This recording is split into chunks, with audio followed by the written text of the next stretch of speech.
ان شاء الله. يا خرب بيتك يا سعاد. يا خرب بيتك يا هبله يا مجنونه يا سعاد. يا خرابي يا خرابي. مالك يا سعاد؟ افتحتي يا اختي. وانا تعبانه. يا لهوي مالك؟ انك طلعني. اقل حاجه يعملها لك.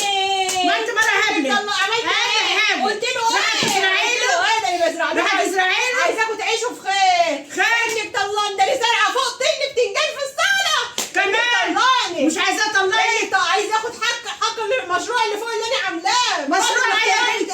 يا بنت حرام انت عقلك. ابنك طلعني. اقل حاجه. انت السبب. اقل حاجه. انت السبب. ابنك بعت لي ولد الطلاق. اقل حاجه. راحت طلعني. اسرائيل.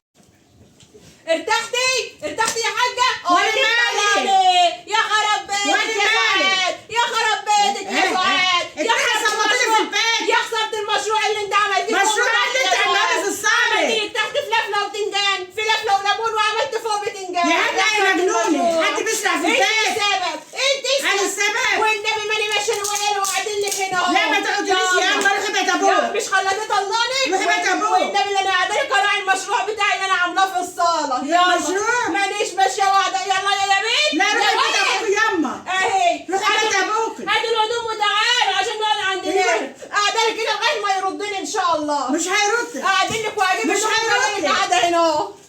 خدي الكبيره. انا سالفه 100,000 جنيه على حرص المشروع. مشروع ايه يا هبله يا مجنونه؟ سيدهم انت وابنك يا حبيبتي. يا ابني ما زرعش ولا انا يا اما. انا سالفه 100,000 لا يا حبيبتي مش تسلفاهم. يا هشتكوكي. خرابي. يا خرابي. هشتكوكي ان شاء يا الله. خراب بيتك يا سعاد. يا خراب بيتك يا هبله يا مجنونه يا سعاد. خرابي. يا خراب بيتك. 100,000 جنيه. سيدي 100,000 ترميني جنيه. على السيراميك وتقولي لي بزرع. انا سالفه 100,000 جنيه من ام عبيد. ايوه. احصد البتنجان والم الفلوس واديها فلوسها. ايوه. يا خراب بيتك يا سعاد. يا خراب ان شاء الله بيتك يا يرضى عليك سعاد. ويزيدوك يا سعاد يا يا هبله يا خراب بيتك مجنونه. يا سعاد. يا خراب يلا يا بيتك يا هبله. سعاد.